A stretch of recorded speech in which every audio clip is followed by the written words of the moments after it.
Amis écouteurs, bienvenue dans ce dernier épisode de Timelapse. Depuis plus d'un an, je vous propose chaque mois une chronique autour des sciences, et plus particulièrement sur la relation entre les mathématiques, l'univers et notre perception du monde. J'espère que les épisodes sur la planète Mars, la cryptographie, l'histoire de la conquête spatiale ou encore la place des femmes dans l'histoire des sciences vous auront plu et donné l'envie d'en savoir un peu plus. Je vous propose de terminer notre parcours ensemble, là même où tout a commencé, à l'aube de la civilisation humaine, lorsque le temps s'écoulait encore linéairement, sans aucune notion de cycle, l'espace restant alors une terra incognita, peuplée de dieux et de déesses, pour expliquer les phénomènes naturels et donner du sens à la vie de l'homme sur Terre. Amis écouteurs, bienvenue dans ce 14e épisode de Timelapse, où nous allons découvrir comment des civilisations antiques ont marqué durablement la perception de l'espace et du temps, au point qu'aujourd'hui, près de 5000 ans après, nous utilisons encore ces mesures du monde.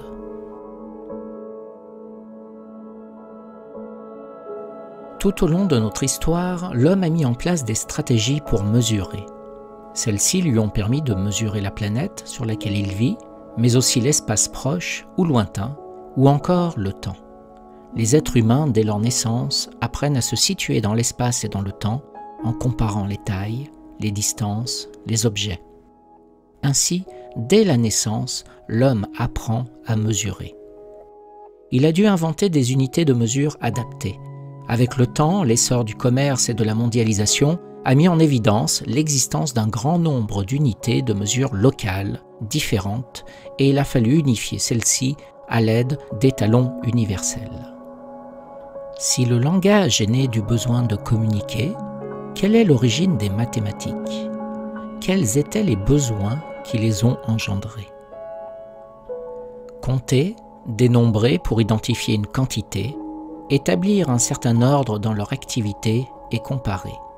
C'est en comptant que l'humanité a découvert et décrit les aspects quantitatifs du monde qui l'entoure.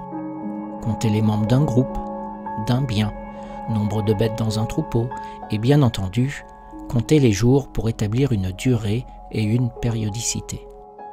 Plusieurs systèmes de numération ont très tôt fait leur apparition. La base 10 en raison des 10 doigts de la main, mais aussi la base 20 si l'on intègre dans le système de comptage les doigts de pied, mais aussi la base 12 si on s'intéresse à nos phalanges. Enfin, la base 60, encore utilisée actuellement à travers la mesure du temps. 1 heure égale 60 minutes et 1 minute équivaut à 60 secondes. Pourquoi garder cette base pour diviser l'heure qui nous vient des Sumériens et des Babyloniens? C'est une très bonne question. Un élément de réponse se trouve dans son nombre de diviseurs importants.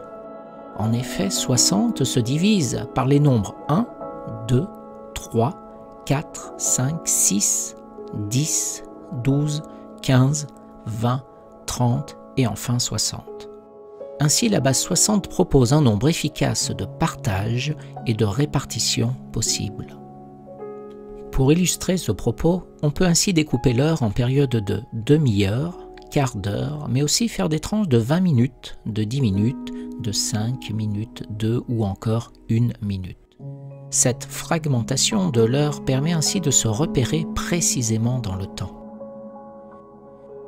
Il existe néanmoins une différence fondamentale entre compter et mesurer. C'est le passage du discret au continu. Compter associe une valeur précise à une action particulière, compter le nombre de personnes par exemple, alors que mesurer est associé à une notion de continuité ou de durée pour le temps. On compte les secondes ou les minutes, mais on mesure un temps, c'est-à-dire une durée. Cette dichotomie entre instant et durée, entre monde discret et monde continu, est fondamentale en mathématiques et depuis le siècle dernier, en physique aussi, mais cela est une autre histoire. Quel autre besoin essentiel a permis d'engendrer un monde porté par les mathématiques? Eh bien, connaître son environnement, localiser et se localiser, se situer, se repérer, bref, s'orienter. 3 types d'espaces coexistent. L'espace physique, avec son environnement proche, l'espace socio-géographique, qui englobe le milieu dans lequel on vit, et l'espace cosmologique, qui représente le monde dans sa globalité. Le premier instrument de mesure de l'espace voisin a été sans aucun doute le corps humain. Ces mesures anthropomorphiques se sont inspirées des parties du corps pour mesurer des longueurs, en utilisant le pas, le pied, la coudée, la palme de la main ou encore le pouce. Citons Protagoras, l'homme est la mesure de toute chose. On retrouve de nos jours encore des systèmes d'unité utilisant des longueurs anthropomorphiques, même si en raison de la grande diversité des tailles humaines, il existe un grand nombre de valeurs différentes pour une même unité. L'exemple du pied est évocateur.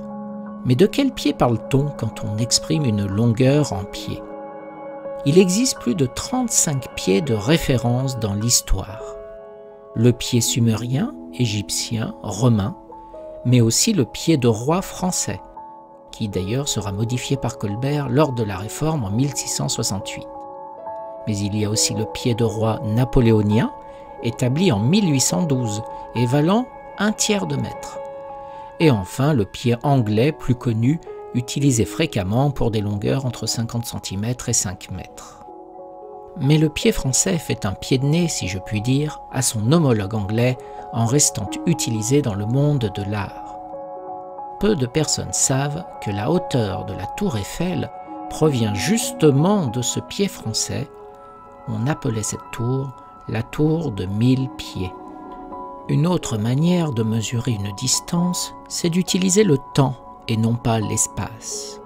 Ainsi, pendant plusieurs siècles, les distances se sont exprimées en jours de voyage à pied ou à cheval. Ne dit-on pas encore de nos jours que Paris est à 2 heures de Lyon pour indiquer en fait une distance, ou encore que cette randonnée en montagne fait 4 heures de marche? D'ailleurs, pour les très grandes distances en astronomie, on utilise le temps lumière à la place du kilomètre. Ainsi, notre étoile, le Soleil, est à 8 minutes-lumière et l'étoile la plus proche de nous, Proxima du Centaure, à 4,22 années-lumière. Il existe 2 types de méthodes pour accéder à une mesure. La mesure directe, à l'aide d'un instrument spécialement conçu pour, comme le thermomètre, la règle ou encore le verre doseur. L'autre méthode consiste à déterminer une mesure de manière indirecte par la connaissance d'une variable tierce. L'utilisation ensuite d'un théorème, d'une propriété particulière ou d'une formule permet de retrouver la dite mesure. Tout élève de collège a déjà utilisé le théorème de Thalès, par exemple, pour mesurer une hauteur d'un bâtiment ou d'une pyramide. L'usage d'un simple bâton et de la mesure de l'ombre produite par le Soleil permet de mesurer la circonférence de la Terre à l'aide d'un simple produit en croix. Il s'agit de la célèbre méthode d'Ératosthène. Il est surprenant de constater que la détermination des rythmes et des distances sur Terre a été rendue possible qu'en accédant à une meilleure connaissance d'un monde inaccessible alors, le ciel. C'est en observant la voûte céleste et l'enregistrement systématique des changements cycliques que l'homme a mis en évidence des relations permettant la prévision des phénomènes naturels. Le ciel ainsi avait une influence sur la nature et cette science de la connaissance des positions des astres, l'astronomie, a engendré comme fille l'astrologie, une pseudo-science émettant l'idée que les astres pouvaient influencer les événements terrestres et les hommes eux-mêmes. Mesurer le temps, c'est avant tout mettre en évidence des cycles, et ceux-ci ne peuvent s'établir que par une observation systématique régulière du ciel sur une longue période. Il faut alors établir des repères terrestres, par exemple des alignements particuliers, afin de marquer le commencement, l'origine. Tout débute par la simple observation de l'ombre d'un bâton, appelé gnomon, pendant une journée complète. À partir de là, et en marquant l'ombre du bâton au fil de la journée, nous arrivons à déduire, lorsque l'ombre est la plus courte, que le soleil se trouve alors au midi solaire, et l'ombre indique alors la direction du nord. Ainsi, nous pouvons d'ores et déjà nous orienter à l'aide des 4 points cardinaux ayant trouvé la direction du nord. Avec un peu d'assiduité, en observant le lever ou le coucher du soleil, on constate que celui-ci ne se lève pas à l'est et ne se couche pas toujours plein ouest. Au fil de l'année, le soleil se lève en direction de l'est et non à l'est. Seul à 2 moments très précis dans l'année, le soleil se lève plein est et se couche plein ouest. Il s'agit des équinoxes de printemps et d'automne. Nous y sommes. Nous pouvons à présent repérer un cycle annuel, l'année, comme étant la durée entre 2 équinoxes de printemps. La mesure du temps peut donc se réaliser naturellement à l'aide du soleil, si on se réfère à la journée. Mais pour une civilisation maritime habituée à naviguer, les observations régulières ont mis en cause l'influence de la Lune sur les marées. Ainsi, très tôt dans l'histoire, 2 mesures du temps vont s'entrecroiser. Un calendrier basé sur le temps solaire et un basé sur le mouvement périodique de la Lune et ses phases. Ces 2 aspects de la mesure du temps ont engendré un grand nombre de calendriers solaires, lunaires, lunisolaires, encore utilisés de nos jours. Le calendrier est avant tout une division du temps en courtes périodes permettant de relier chacun de nous à un temps vécu, un temps social et néanmoins rester en contact avec un temps cosmique régissant le cycle de notre planète. Malheureusement, cette subdivision entre temps terrestre et temps céleste nécessite un compromis, une approximation dans les calculs, source de nombreuses tentatives d'y remédier. Car l'année solaire, avec ses 365 jours et quelques 6 heures environ, crée inexorablement un décalage au fil du temps, et cette valeur de 365 jours souffre d'un inconfortable manque de diviseur. Cette impossible harmonisation des cycles naturels nous oblige à corriger sans cesse cette fraction temporelle manquante, au risque de générer un décalage important entre le cycle de la nature et le temps social si on n'en tient pas compte. Certes, pour un peuple de nomades, une année composée de 12 mois de 30 jours, soit 360 jours, suffit amplement. Mais pour un peuple amené à se sédentariser, on constate que ce décalage de 5 jours se fait sentir en moins d'une dizaine d'années. L'agriculture nécessite de semer à la bonne période, et si l'on décale d'1 mois ou 2, 50 jours de décalage en 10 ans, plus aucune récolte n'est possible. Ainsi, il est essentiel de conserver ces 5 jours dans le calendrier. Pour que celui-ci soit pratique, il faut réduire le temps à des nombres entiers. Chaque approximation, que ce soit pour une journée de 24 heures ou pour une année de 365 jours, impose un choix et des conséquences pour la société. Certaines civilisations ont choisi de régler leur temps non pas sur le Soleil, mais sur la Lune. Mais une année lunaire est constituée de 12 mois de 29 jours et demi, le temps d'une lunaison, ce qui fait au final 354 jours. Alors, comment arriver à synchroniser le cycle de la nature basé sur l'année solaire et le cycle lunaire? Le nombre de jours à intercaler entre l'année solaire et l'année lunaire sont appelés les pactes, et ce nombre est responsable des écarts chaque année pour la détermination de certaines fêtes religieuses, comme la fête de la Pâque par exemple. Elle coïncide avec le premier dimanche suivant la première pleine lune après l'équinoxe de printemps. Prenons une minute. À bien y regarder, 3 cycles cohabitent ici.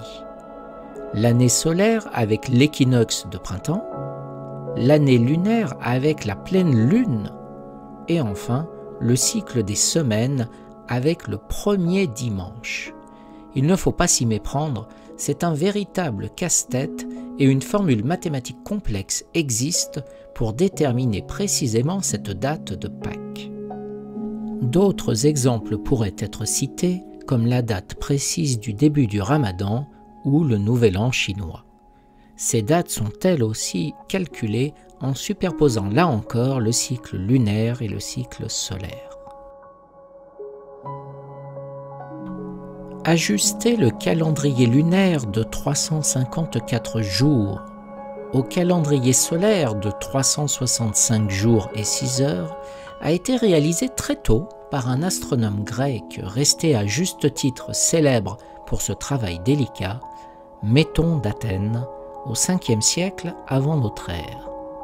Ce cycle, appelé cycle de Méton, est basé sur l'observation suivante. 19 années solaires, soit 228 mois, correspondent exactement à 235 mois lunaires.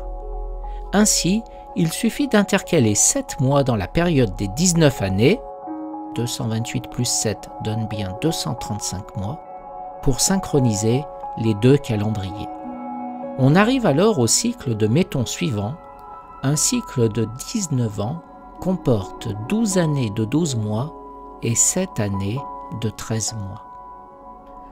Au IVe siècle avant notre ère, les Juifs utilisèrent le cycle de Méton et créèrent leur calendrier lunisolaire afin d'adapter leur traditionnel calendrier lunaire au rythme des saisons.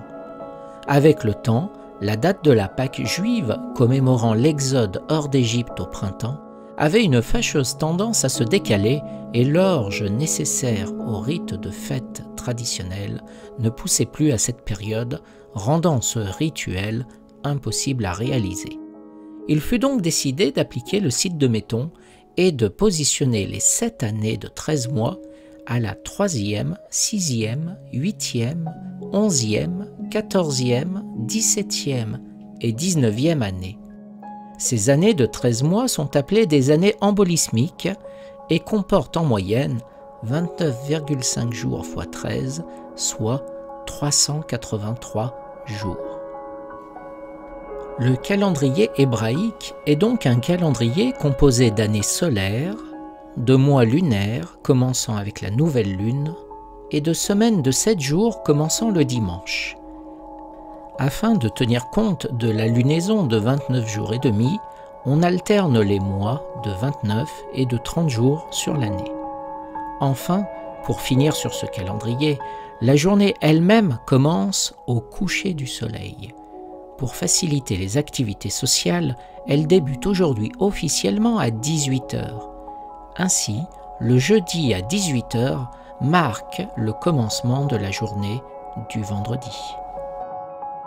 Comme nous venons de le voir, pour une personne non hébraïque, ce calendrier peut paraître être complexe et inefficace.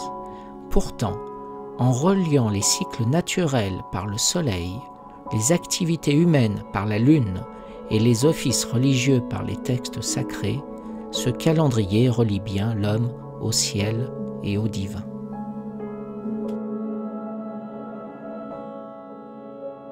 Ceux qui veulent le pouvoir et dominer les hommes se doivent de contrôler le temps et le calendrier. À chaque époque, les hommes ont créé une mesure du temps afin de le maîtriser et de graver à tout jamais leurs actes et actions pour l'éternité. Des calendriers hébraïques reliant le sacré à l'homme, des calendriers solaires glorifiant les empereurs en les plaçant en pleine lumière, des calendriers réformés par la chrétienté ou des révolutionnaires à même de faire table rase du passé, la mesure du temps est un magnifique voyage à entreprendre à travers les différentes civilisations et les différents modes de vie. Découvrir une nouvelle manière de mesurer le temps, c'est accéder à la pensée de l'autre, accepter ses différences, apprendre la tolérance et accueillir son prochain en remettant en cause ses propres certitudes. Je n'ai fait ici qu'effleurer ce grand livre des merveilles, et il me resterait tant à dire, à écrire, à découvrir qu'une année n'y suffirait pas. Alors, amis écouteurs, je vous dis au revoir et à bientôt, peut-être, pour de nouvelles chroniques mensuelles.